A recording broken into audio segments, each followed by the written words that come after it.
All right, guys, now we have our cup, and I've let it sit for at least a day in the plastic bag. Now I took out the paper towels and I took out the plastic water bottle. So now I'm just going to clean up the inside. You can see that seam in there. So you want to make sure we got that nice and smooth. I'm just using my finger and smoothing it out. You want to make sure you hold the outside of the cup real good so it doesn't lose its shape, because we worked really hard to get that nice round shape. So I'm just going to use my finger and smooth out that inside. And then you can see well, maybe you can't see it, but down in the very middle of there, you can see the seam down here. We want to clean that up too. So I would use maybe like a pencil, or we could use like our wooden tool and just kind of blend that in. Now I'm just using the butt of the wooden tool right here, and I'm just taking it and I'm just kind of blending in that seam. What else you could do is you could also use a coil. In fact, I think I am going to use a coil because this isn't really working out as much as I wanted to. It's carving more than I wanted. So I'll just take a little bit of clay and roll out a little coil. I'm going to take my paintbrush, since it's far down in there, and just kind of give it a little swirl of water. Then I'm taking my coil, and I'm making a pretty small coil. It doesn't have to be huge. This is pretty tiny. I'm just going to get it wet, so I'm just dipping it in my water. And then I'm just going to put it in the base there, all around the edge, just like we did our slab box. And then I'm going to take the back of my fingernail and just press it into that seam, just so that we have a super nice sealed bottom. We don't want any moisture coming out of our bottom of our cup. That would be so sad if our cup didn't hold water. So I'm just going around the edges, making sure I'm not pushing it down too far. I might need a little bit more of a coil. So I dip it in my water, put it in the bottom here. And again, I don't know if you guys can see this because the lighting in here is not great right now, but I'm just pushing it into the seams just like we did with the slab box. All right, so now my bottom is all nice and sealed in there. I can kind of go around, and I want to make sure that you guys don't see any seams. Like, the idea is to hide all the seams so that you can't even tell where a seam was created. So we want to go around and clean all these beautiful little seams up. We might make sure you don't have any clay bits, but we might want to go around and like kind of do a little roll out here. Make sure you don't lose your shape. But you can kind of like pat it down. If you feel like you have the thick area, you can smooth it out. But we want to make sure it's nice and even. Nice and even. I feel like mine kind of goes out a little bit right here. And we might be able to just work with that with our design. Maybe I'll put the handle there.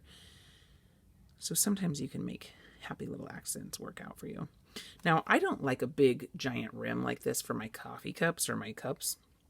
So what I'm going to do is I'm going to take my fingers and I'm just going to kind of pinch the edge all the way around it and just make it a little bit more narrow for my lips, because I like a more fine, refined edge. What can I say? So I'm just going to go around here and kind of pinch them out. You can go and clean up any little cracks or anything that you want to on the inside. We can also do that a little bit later. I also cut up an old washcloth, so I figured I would try this out. I've never used a washcloth before, like this anyway. And I'm just going to try to take it around the edge and just make it nice and smooth. Oh my gosh, I love it.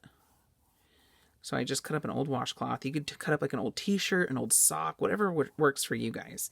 And this might really help with cleaning up things too as we go.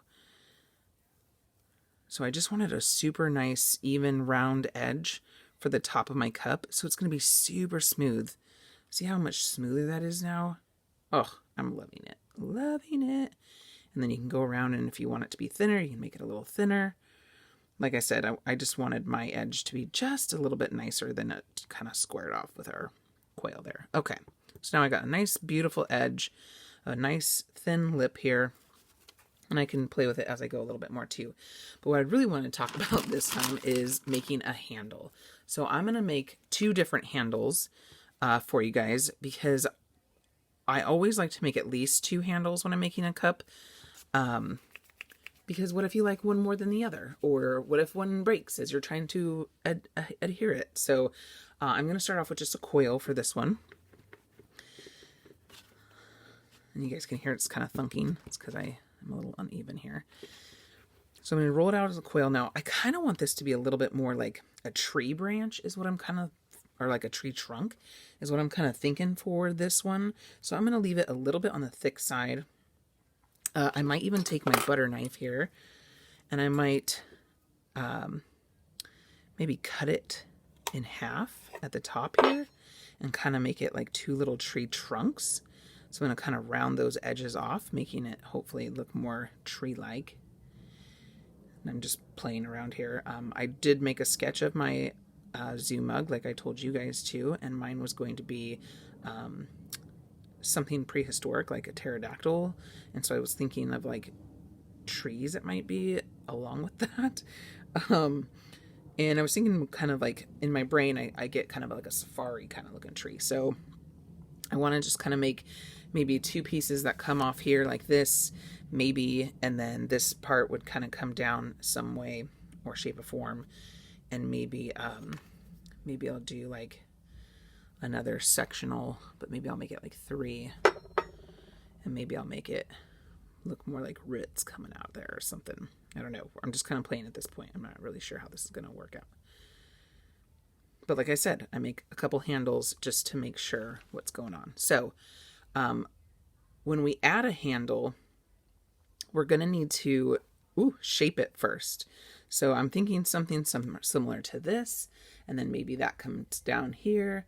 But we're looking at the silhouette shape of the handle. So when you think of a handle, think of a half of a heart shape. So, you know, like this hand is a half of a heart shape, right? So think of something like that.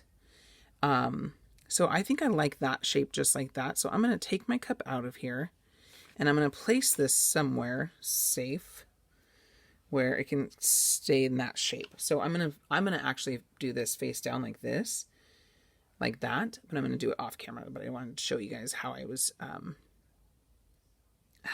going to be placing that so that it stays.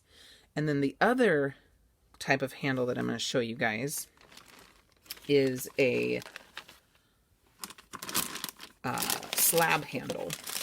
Now, like I've said in previous, or at least in the presentation for this project, I like to make my handles somehow a part of the actual design. So like I said, I'm going to make it a tree, but this one I'm going to show you just more of a basic style of handle, so that way you guys can see how to make a slab. And I think I need to have way more clay than I need, but that's okay. So use my trusty pieces here. I guess I'd rather have too much clay than not enough. Then I'm going to take my cup, I'm going to roll it out. Remember, keep those pencils there because you want them to create your... Whoa, my clay is sticking. I'm going to have to put down some paper towels. Or a newspaper. Good old Papa Murphy's is going to save me on this one. Alright, so make sure that you've got it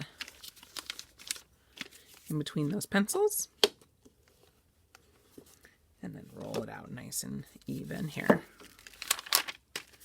I pick it up every now and then, guys, so that it keeps rolling, because sometimes it'll get stuck and it will not move anymore. So that's why I keep doing that. So one way to make a more of a traditional style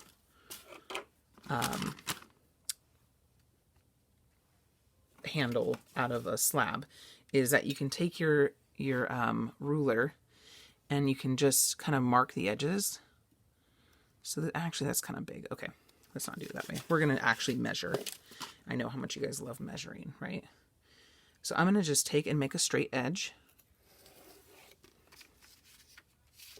And then I'm going to measure, maybe, we're doing small cups, so maybe like 3/4 of an inch at the top. And then I'm going to do 3/4 of an inch at the bottom. Make sure I did that on the line. Yeah, okay.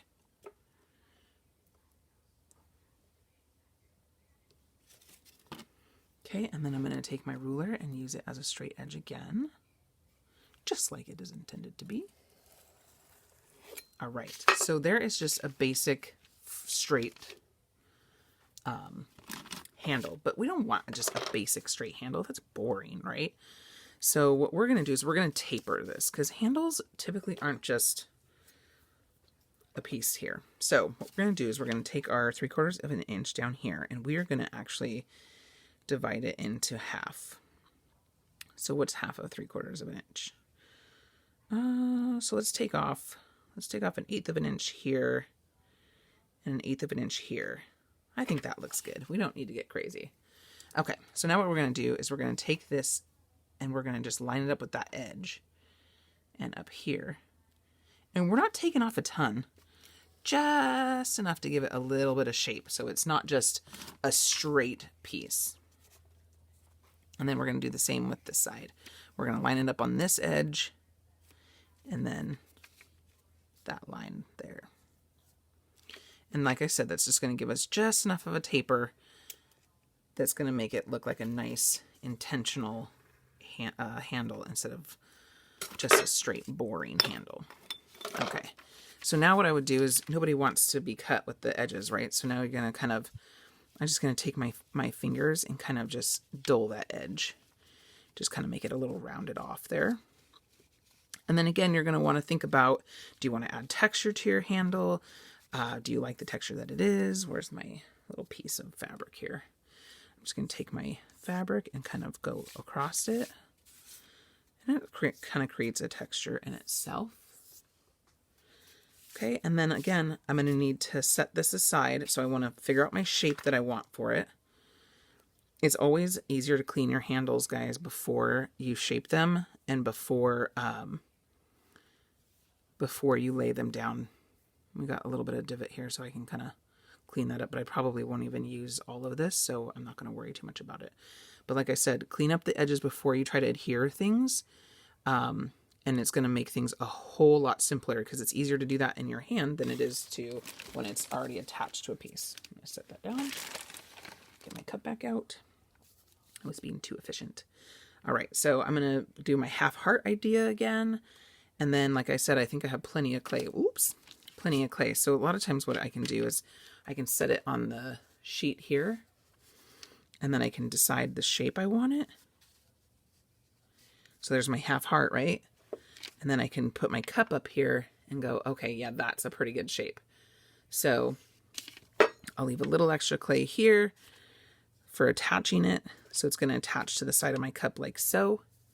So I'll attach here and attach here. And it's tapered, so that'll be good. And then I'm going to let them sit probably in my plastic bag. I want them to dry out a little bit, just like we did our box. So our plastic bags are like super keeping the moisture in the bag, which is great. But we want them to dry out a little bit. So I'm going to put them in the bag nice and gently, put everything in there. And then I'm going to kind of leave it open a little bit so that a little air can get in there. Don't leave it for too long, like maybe a day. And then you got to come back to it, maybe check on it a little bit here and there, because you don't want it to dry out too much, but you want it to dry out enough to where it's firm and we can add them pieces on. And in our next video, we'll attach our handles.